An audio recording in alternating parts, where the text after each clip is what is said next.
Hello everyone, आप सभी का मैं बहुत सारा वेलकम करती हूँ अपने यूट्यूब चैनल में। आज हम लोग ट्रांसफ़र ऑफ प्रॉपर्टी एक्ट का सेक्शन नंबर 127 देखेंगे, जो कि दान यानी कि गिफ्ट वाले चैप्टर से है और ये बहुत ही ज़्यादा इम्पॉर्टेंट सेक्शन है। वैसे तो इसके पहले मैंने आपको 126 तक बताया है। उम्मीद करती हूँ कि आपको समझ में आया होगा। तो आज वाला सेक्शन भी हम देखते हैं अच्छे से कि 127 क्या कहता है। तो 127 में है दुर्भर दान के बारे में, यानी ओनरस गिफ्ट। अब सबसे पहले हम दुर्भर दान और ओनरस गिफ्ट के बारे में जानते हैं कि वो क्या होता है। दुर्भर शब्द से ही पता चल जाता है कि यहाँ पर कुछ डिफ़िकल्टी, कुछ परेशानी की बात की जा रही है। यहाँ पर मतलब जिस तरीके का दान हो रहा है वो दान आसान नहीं है, उसमें कुछ परेशानियाँ हैं, कुछ डिफ़िकल्टी है। तो कैसी डिफ़िकल्टी है, इसको 3 पैराग्राफ में 127 में समझाया गया है और इसके साथ में 2 इलस्ट्रेशन हैं जो कि बहुत ही ज़्यादा इम्पॉर्टेंट हैं। तो एक एक करके इसके पैराग्राफ को हम देखते हैं। 127 का पहला पैराग्राफ क्या कहता है, सबसे पहले हम वो जानते हैं कि दान के मामले में जब कोई व्यक्ति किसी दूसरे व्यक्ति को, जब कोई पर्सन किसी दूसरे पर्सन को कुछ गिफ्ट कर रहा है, कुछ प्रॉपर्टी का ट्रांसफ़र कर रहा है, जो कि दान ही है, और वहाँ पर वो सिंगल ट्रांसफ़र कर रहा है। यहाँ पर एकल अंतरण शब्द का इस्तेमाल किया गया है कि अगर वो एक ही साथ में, सिंगल ट्रांसफ़र का मतलब है कोई एक चीज़ ट्रांसफ़र नहीं कर रहा है। इसका मतलब है यहाँ पर कहने का है कि एक ही ट्रांसफ़र में वो कई सारी चीज़ों का ट्रांसफ़र कर रहा है। जैसे कि मान लीजिए कि एक ही ट्रांसफ़र में उसने 2 चीज़ें एक व्यक्ति को दे दी, ये हो गया सिंगल ट्रांसफ़र, एकल अंतरण। और अब यहाँ पर जब एकल अंतरण हो रहा है, सिंगल ट्रांसफ़र हो रहा है, और उसमें से एक प्रॉपर्टी ऐसी है जिस पर बाध्यता का बोझ है, जो कि बाउंडेड है ऑब्लिगेशन से। बाध्यता का बोझ आप कह सकते हैं कि एक चीज़ में लॉस है और एक चीज़ में प्रॉफिट है। अगर एक प्रॉपर्टी पर प्रॉफिट है और एक पर लॉस है, और जिसको अंतरण किया जा रहा है, यानी कि जो लेने वाला है अंतरिति, और वो ये बात कहे कि जिस प्रॉपर्टी पर नुकसान है, जिस प्रॉपर्टी से फ़ायदा नहीं है, मैं उसे नहीं लेना चाहता, मैं सिर्फ उसे ही लेना चाहता हूँ जिससे मुझे फ़ायदा होगा। अब यहाँ पर वो व्यक्ति जो ये बात कहता है कि मैं सिर्फ उसी प्रॉपर्टी को लेना चाहता हूँ जिससे मुझे प्रॉफिट होगा, तो ऐसा ट्रांसफ़र यहाँ पर संभव नहीं है। ऐसा ट्रांसफ़र नहीं किया जा सकता, क्योंकि यहाँ पर एकल अंतरण की बात की गई है, सिंगल ट्रांसफ़र। अगर सिंगल ट्रांसफ़र में आपको कई सारी प्रॉपर्टी ट्रांसफ़र की जा रही है, उसमें से एक प्रॉपर्टी ऑब्लिगेशन में है, बाउंडेड है, ऑब्लिगेशन से बाध्यता के बोझ तले है, तो वहाँ पर जो संपत्ति बाध्यता के बोझ में होगी उसको लेने से आप इनकार नहीं कर सकते, उसको भी आपको साथ में लेनी पड़ेगी। यानी कि अगर 2 संपत्ति है, या मान भी लेते हैं कि 4 संपत्ति है और एक संपत्ति पर बोझ है, बाकियों पर नहीं है, तो जिस पर बोझ है उसको हम लेने से मना कर दें और जिससे हमें फ़ायदा है उसके लिए हम हाँ कर दें। ऐसा यहाँ पर करने से 127 आपको मना कर रहा है कि हम ऐसा नहीं कर सकते। जो यहाँ पर अंतरिति है, जिसको हम डोनी कहते हैं, वो उसके पास में ये ऑप्शन नहीं होता कि वो ये बात कहे कि मैं सिर्फ वही प्रॉपर्टी लूँगा जिस पर बाध्यता का कोई बोझ नहीं है। तो यहाँ पर दोनों उसको लेनी होगी, और इसको एक इलस्ट्रेशन से समझाया गया है जो कि मैं आपको बताती हूँ।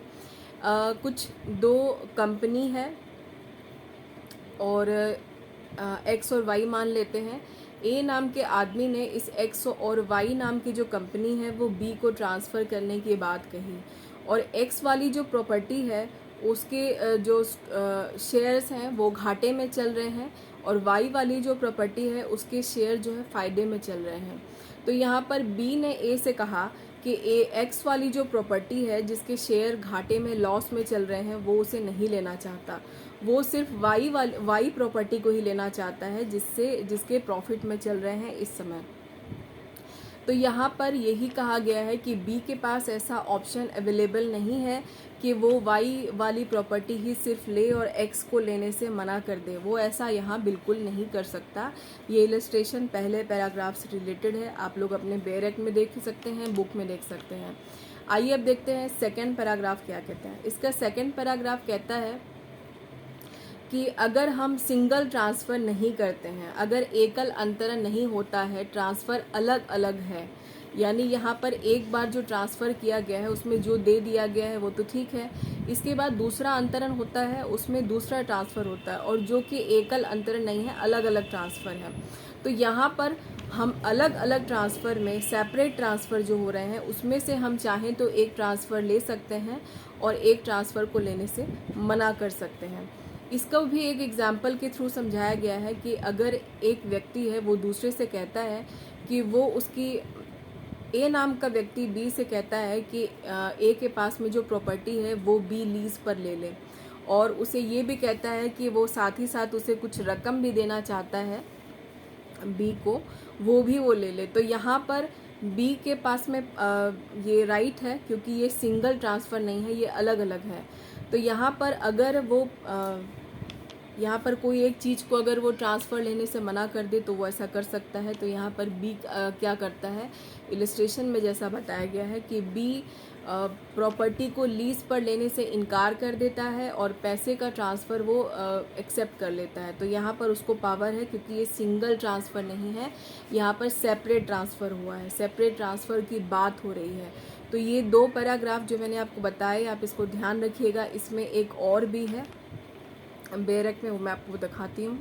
इसके बाद 3rd पैराग्राफ जो कि बताया गया है, एक ऐसे पर्सन को ओनरस गिफ्ट की बात की जा रही है जो कि डिसक्वालीफाइड है, निर्हरित है। ऐसा इंसान जो संपत्ति का अंतरण लेने के लिए सक्षम ही नहीं है, उसके साथ में यहाँ पर क्या कंडीशन है। तो अगर कोई ऐसा व्यक्ति है जो कि संविदा करने में सक्षम नहीं है, क्योंकि आपको पता है कि जो कॉन्ट्रैक्ट एक्ट है ये उसके बिना अधूरा है, कॉन्ट्रैक्ट एक्ट के जितने भी प्रोविज़न है वो यहाँ पे अप्लाई होंगे। तो कोई व्यक्ति ऐसा है जो कि संविदा करने में सक्षम नहीं है और उसको इस बात की जानकारी नहीं है कि उसको ट्रांसफ़र किया जा रहा है, और तब अगर संविदा का जब उसने की और संविदा करने के दौरान उसको किसी संपत्ति का अंतरण किया गया, तो यहाँ पर वो अंतरण ले सकता है, इसमें कोई दिक्कत की बात नहीं है।